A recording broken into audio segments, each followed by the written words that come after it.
Oh, what's up everyone? This is I'm Not Creative 22 coming to you with another video. And today, got a crazy story about science. Guess what they did? They actually made living robots.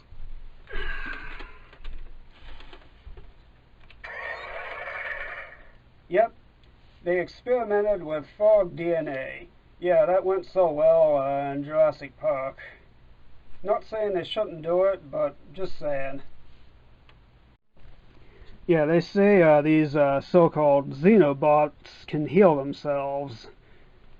Yeah, where have I heard this before? Oh, Terminator. Yeah, I'm calling it. You're gonna see frog Terminators sometime in the future. Well, at least I hope not. But at the very least, we can joke about it, can't we? Hasta de la vista, baby. Live it.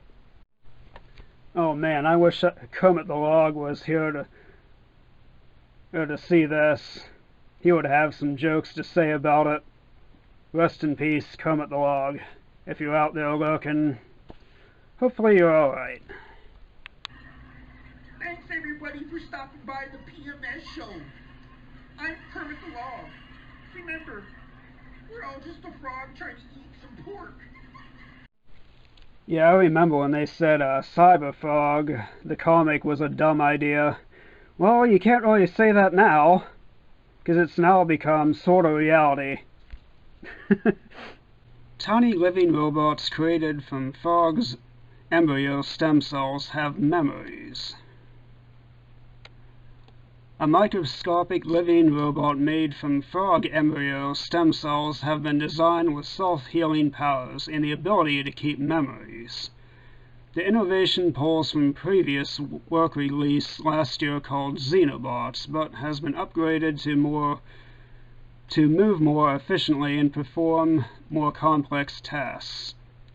Dubbed Xenobots 2.0, the machines are able to self-propel using hair-like legs of Celia, not sure how that's pronounced, while its predecessor relied on a muscle to move, allowing it to travel faster along surfaces.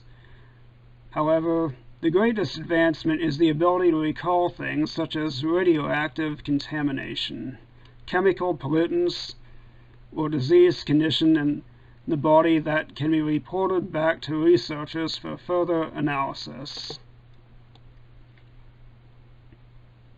Both machines were developed by biologists and computer scientists from Tufts University and the University of Vermont, which used the name Xenobots after the African frog Xenopus lavis that were used to gather cells.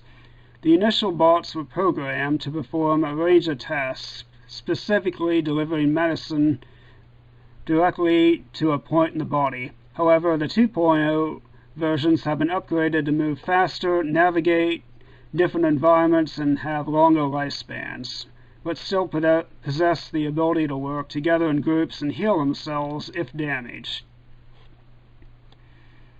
While the Tufts scientists created the physical organisms, scientists at UVM were busy running computer simulations that model different shapes of the Xenobots to see if they might exhibit different behaviors, both individual and in groups.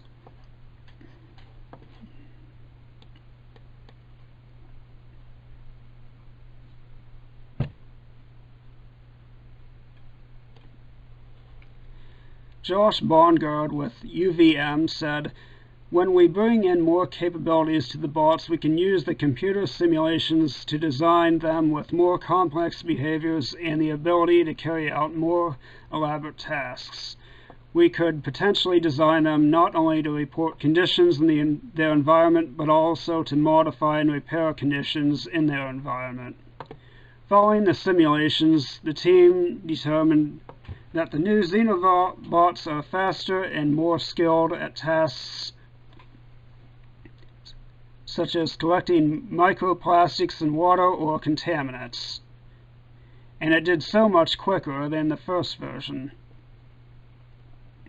We know the task, but it's not at all obvious for people what a successful design should look like.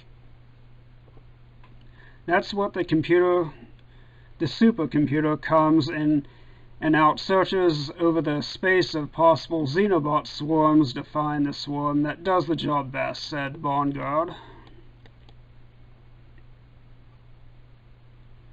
We want Xenobots to do the useful work. Right now we're giving them the simple tasks, but ultimately we're aiming for a new kind of living tool that could, for example, clean microplastics in the ocean or contaminants in the soil. The key to successful robot is the ability to record memory, which it uses to modify its behavior and abilities. With that in mind, the tough scientists engineered Xenobots with a read and write capability to record one bit of information using a fluorescent reporter protein called EOSFP, which normally glows green. However, when exposed to light at 390 nm wavelength, the protein emits red light instead. The cells of frog embryos, which were injected with messenger RNA coding for the EOSFP protein before stem cells were exercised to create Xenobots. The mature Xenobots now have a built-in fluorescent switch which can record exposure to blue light around 390 nm. The researchers tested the memory function by allowing 10 Xenobots to swim around a surface on which one spot is illuminated with a beam of 390 nm light. After 2 hours, they found that 3 bots emitted red light. The rest remained their original green, effectively recording the travel experience of the bots. This proof of principle of molecular memory could be extended in the future to detect and record not only light but also presence of radioactive contamination, chemical pollutants, drugs, or disease condition. Further engineering of the memory function could enable the recording of multiple stimuli, more bits of information, or allow the bots to release compounds or change behavior upon sensation of stimuli.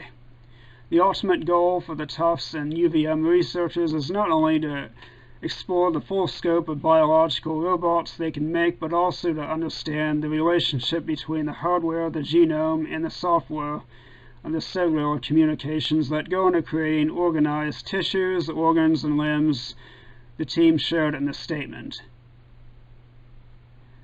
Then we can gain greater control of the morphogenesis for regenerative medicine and the treatment of cancer diseases of aging. Well, that's the end of the video. Don't forget to smash that like button. And then if YouTube takes off you like or shadow bans it, just come back and smash it again until it sticks. Oh, and one more thing. If talking about this offends you, then you're part of the problem. No, not the other thing. I literally mean Twinkies. The food you eat. If that offends you, you're part of the problem. Well, have a great day.